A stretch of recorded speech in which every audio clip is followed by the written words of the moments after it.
CCM jana wamezindua ilani yao ya uchaguzi kwamba wanataka kuendelea na uchaguzi kwa mazingira haya hovyo.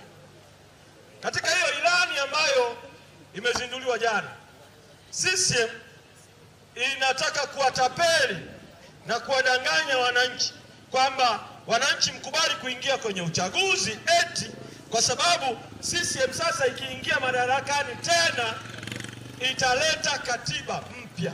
Kwamba ilani yao sasa wanasema wataleta katiba mpya kati ya 2025 mpaka 2030.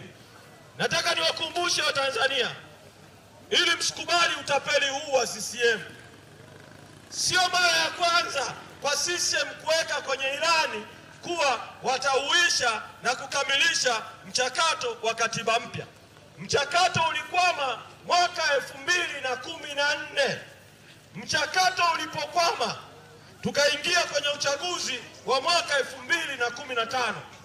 Ilani ya uchaguzi ya CCM ya mwaka 2015 mpaka 2020 ilisema wangeendeleza na kukamilisha mchakato wa katiba mpya, lakini hawakufanya chochote.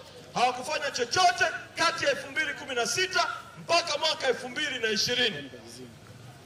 Mwaka 2022 tukaingia kwenye mazungumzo na serikali ya CCM.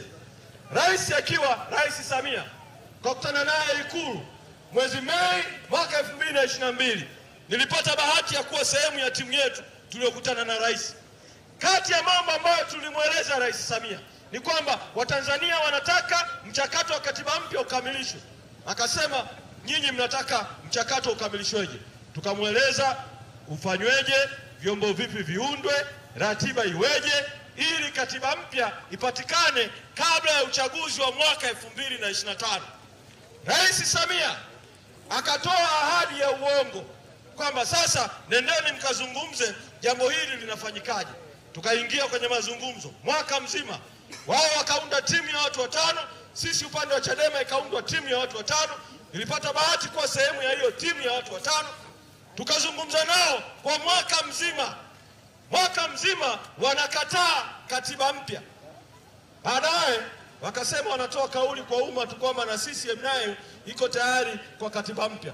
Neki ya CCM ikakaa ikatoa kauli. Walipotoa ile kauli tukarudi tena kwenye mazungumzo. Ilipofika mwezi Mei mwaka 2023 CCM wakatujibu moja kwa moja usoni kauli ambazo zinaonyesha kwamba CCM ina hofu na katiba mpya.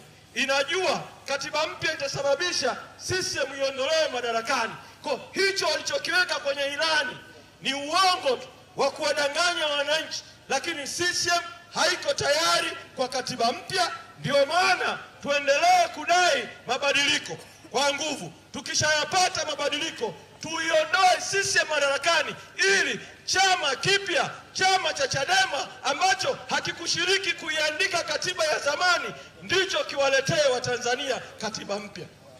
Kwa hiyo niwaombe Watanzania, sikubaliane na utapeli huo wa CCM kwamba CCM italeta katiba mpya, kwamba